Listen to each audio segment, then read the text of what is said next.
questions after a couple of very brief points to share with you. Make sure you put your questions in the chat of the Zoom with your name and your outlet.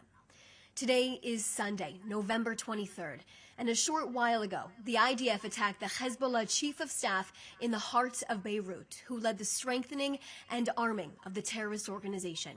Prime Minister Netanyahu ordered the attack upon the recommendation of the defense minister and the IDF chief of staff.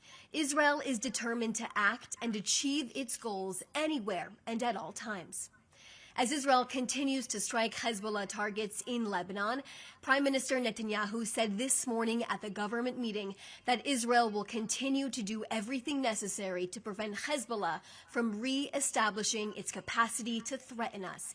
Israel continues to insist on the full enforcement of the ceasefire agreement with Lebanon, while taking steps to ensure our security. We will not allow Hezbollah, the terror organization, to recover and rebuild its strength and threaten Israel from anywhere inside of Lebanon.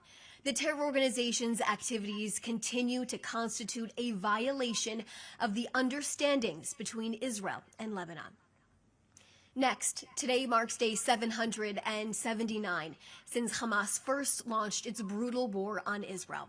It also marks day 41 since our released living hostages returned home to their families and when the bodies of our deceased hostages started to be retrieved. The first time Hamas violated the ceasefire plan was almost 41 days ago, when they decided not to return all 48 of our hostages, including all of our deceased hostages, as we still have 3 of them in captivity right now. Ever since that day, the terror group has repeatedly violated the agreement, from not returning all of our hostages to attacking our soldiers and killing 3 of them in the Gaza Strip under this plan, to crossing the IDF's yellow line, posing an immediate threat to our soldiers, to stealing humanitarian aid and brutalizing their own people inside of the Gaza Strip. This is Hamas, the terror organization who said they were committed to this plan, has continued to prove otherwise. This underscores the importance of why Hamas must be disarmed and Gaza demilitarized, as outlined in the 20-point plan. Now, violations by Hamas continued throughout the weekend.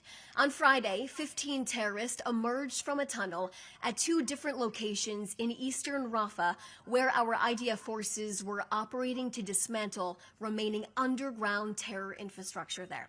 Now, at that time on Friday, the IDF apprehended 5 of the terrorists and eliminated 6 of them. After 24 hours of locating the remaining terrorists that emerged from that tunnel who were hiding out in Rafah, all 17 terrorists who attempted to flee the underground terror infrastructure were accounted for, with 11 terrorists eliminated and 6 terrorists apprehended and transferred for further questioning. Now, on Saturday, an armed terrorist crossed into the IDF's yellow line with a vehicle and situated himself on a humanitarian road where aid enters southern Gaza.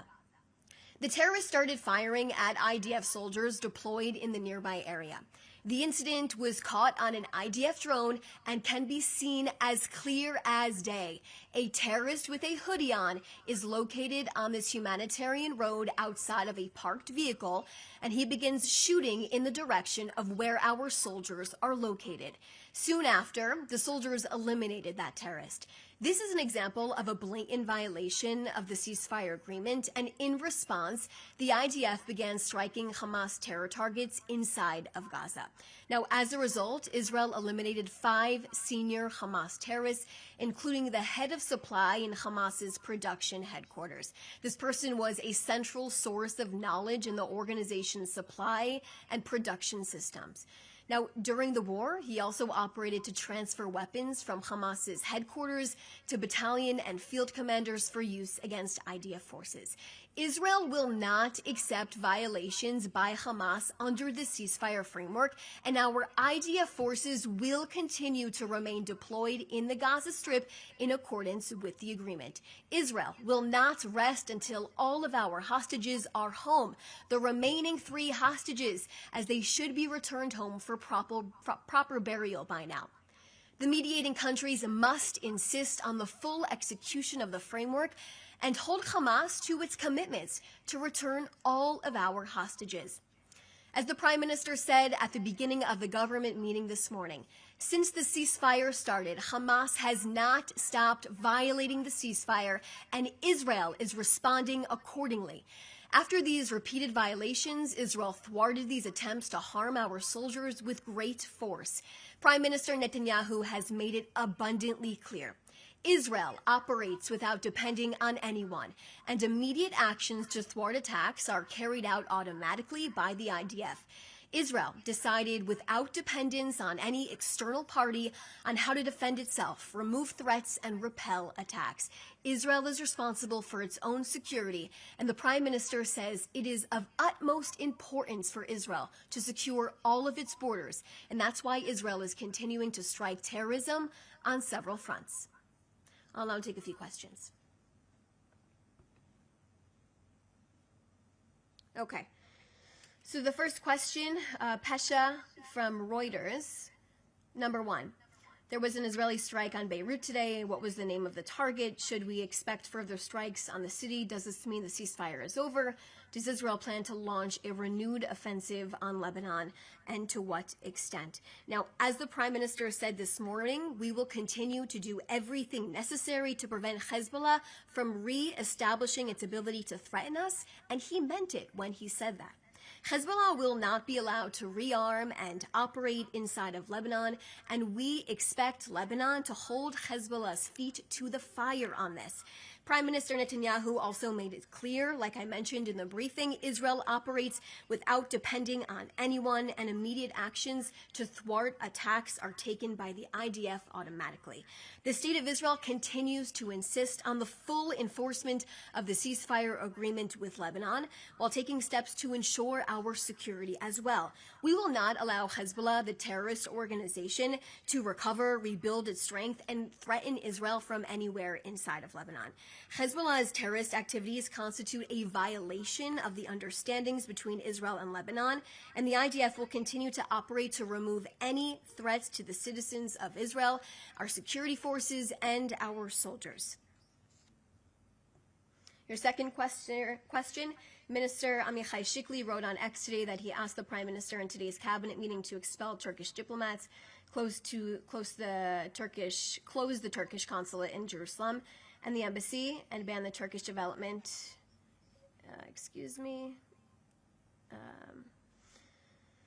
known as TIKA. What is the Israeli government's position on this? I have nothing to share on that right now. In a recent statement, you said that despite U.S. plans to sell F-35's jet to Saudi Arabia, Israel was confident it would maintain its qualitative military edge. How do you expect it to maintain that edge? Are there talks with the U.S. about Israel obtaining other advanced equipment when it comes to this? So the Prime Minister actually had an interview on Thursday, and I point you back to that, where he discusses this as well. Joel Pollack from California Post. Is the ceasefire likely to hold? And what is Israel's reaction to the revelation that many of the most anti-Israel accounts on X purporting to be within the MAGA movement are not in fact based in the United States, but are based abroad, often in Muslim countries? The ceasefire is in place right now, and Israel is working to enforce it. We've been working to enforce it at all times. We have been upholding our side of the agreement since it was first established more than 40 days ago at this point. But let's remember, Hamas continues to violate it. They violated it nearly on the first day by not returning all 48 of our hostages at one time. Not only that, they've been brutalizing and torturing their own people inside of the Gaza Strip. They've been attacking our soldiers as well. Israel will do everything to enforce this ceasefire agreement. We will uphold our side. It is expected that Hamas upholds their side. This is a plan that they committed to. Isaac from the Associated Press. Can you please confirm the targeted person in Beirut? The statement that I read in the briefing is what I can share with you right now. Lior Soroka, The Washington Post. Did Israel inform the United States in advance of today's strike in Lebanon? What I can share with you on that is that Israel makes decisions independently, and we do that to protect our citizens, our soldiers, our security forces. And in terms of Lebanon, I just read you a statement inside of our briefing in addition to the other information I provided you with today's strike. Sasan from NPR. We know that the Israeli military and Kogat are coordinating with the U.S. at the newly established CMCC. There have been reports that the U.S. is trying to take the lead on the entry of humanitarian aid into Gaza. Is that true? I have nothing to add on that right now, but for updated numbers on humanitarian aid going inside of the Gaza Strip, you can reach out to Kogat. They share updated information on X throughout the week. David Isaac from JNS. The United States is reportedly planning to build Gazan communities on the Israeli side of the Yellow Line in the Gaza Strip. Is that something the Prime Minister endorses? And if so, what are the benefits from the Israeli perspective, allowing Gazans to establish themselves closer to the Israeli side? I don't have anything to share with that right now.